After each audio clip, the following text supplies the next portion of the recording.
बात करेंगे करनाल के किडनैपिंग केस का, जहां पर करनाल में एक लड़की को किडनैप करने का मामला सामने आया था, लेकिन अब ये जिक्र किया जा रहा है कि ये पूरा मामला फर्जी निकला है, किडनैपिंग हुई ही नहीं थी। वीडियो जारी करके युवती की तरफ से खुद इस बात का खुलासा किया गया। किडनैपिंग केस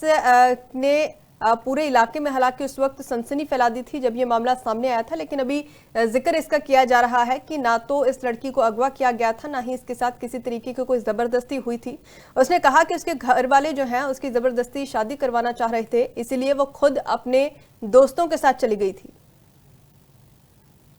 किडनैपिंग नहीं हुई है, मेरे घर वाले जबरदस्ती शादी और किसी से करवा रहे थे, इसलिए मैं इनके साथ, और जो दो जने आए थे मेरे को किडनैप किया था, उन्होंने किडनैप नहीं किया, वो मेरी फ्रेंड थी, मतलब फ्रेंड थे मेरे, वो मुझे लेने आए थे, इसलिए बस मुझे इन्हीं के साथ रहना है। आज लगभग 11 बजे के करीब एक इंसिडेंट हमारे पास रिपोर्ट हुआ एक किडनैपिंग का, और उसमें एक लड़की है लगभग 17-18 साल की, जो जनकपुरी गौशाला वाला एरिया है, सदर बाजार चौकी के अंडर आता है, वहाँ पे एक किडनैपिंग की घटना होनी सामने आई है। और इस पे जो परिजन है, परिजनों से शिकायत हमने ले ली है। शिकायत पे रेलिवेंट सेक्शन के अंडर हम FIR रजिस्टर कर रहे हैं, और इसमें जो भी हमारी क्राइम यूनिट्स हैं, सारी क्राइम यूनिट्स और थाना प्रबंधक और चौकी इंचार्ज और माननीय पुलिस अधीक्षक महोदय के निर्देशानुसार। बात करेंगे करनाल के किडनैपिंग केस का, जहां पर करनाल में एक लड़की को किडनैप करने का मामला सामने आया था, लेकिन अब ये जिक्र किया जा रहा है कि ये पूरा मामला फर्जी निकला है, किडनैपिंग हुई ही नहीं थी। वीडियो जारी करके युवती की तरफ से खुद इस बात का खुलासा किया गया। किडनैपिंग केस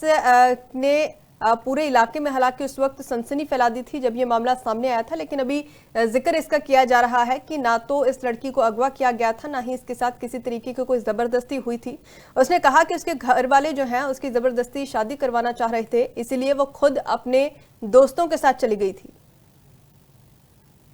किडनैपिंग नहीं हुई है, मेरे घर वाले जबरदस्ती शादी और किसी से करवा रहे थे, इसलिए मैं इनके साथ, और जो दो जने आए थे मेरे को किडनैप किया था, उन्होंने किडनैप नहीं किया, वो मेरी फ्रेंड थी, मतलब फ्रेंड थे मेरे, वो मुझे लेने आए थे, इसलिए बस मुझे इन्हीं के साथ रहना है। आज लगभग 11 बजे के करीब एक इंसिडेंट हमारे पास रिपोर्ट हुआ एक किडनैपिंग का,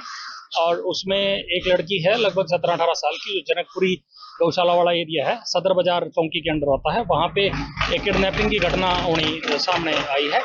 और इस पे जो परिजन है, परिजनों से शिकायत हमने ले ली है। शिकायत पे रेलिवेंट सेक्शन के अंडर हम FIR रजिस्टर कर रहे हैं, और इसमें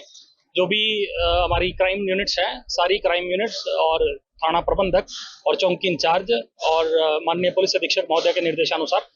बात करेंगे करनाल के किडनैपिंग केस का, जहां पर करनाल में एक लड़की को किडनैप करने का मामला सामने आया था, लेकिन अब ये जिक्र किया जा रहा है कि ये पूरा मामला फर्जी निकला है, किडनैपिंग हुई ही नहीं थी। वीडियो जारी करके युवती की तरफ से खुद इस बात का खुलासा किया गया। किडनैपिंग केस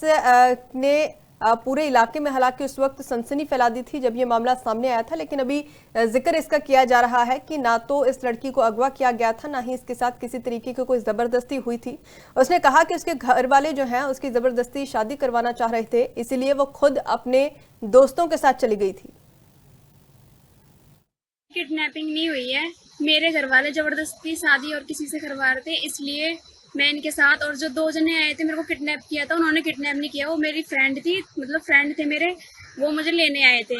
इसलिए बस मुझे इन्हीं के साथ रहना है। आज लगभग 11 बजे के करीब एक इंसिडेंट हमारे पास रिपोर्ट हुआ एक किडनैपिंग का, और उसमें एक लड़की है लगभग 17-18 साल की, जो जनकपुरी गौशाला वाला एरिया है, सदर बाजार चौकी के अंडर आता है, वहाँ पे एक किडनैपिंग की घटना होनी सामने आई है। और इस पे जो परिजन है, परिजनों से शिकायत हमने ले ली है। शिकायत पे रेलिवेंट सेक्शन के अंडर हम FIR रजिस्टर कर रहे हैं, और इसमें जो भी हमारी क्राइम यूनिट्स हैं, सारी क्राइम यूनिट्स और थाना प्रबंधक और चौकी इंचार्ज और माननीय पुलिस अधीक्षक महोदय के निर्देशानुसार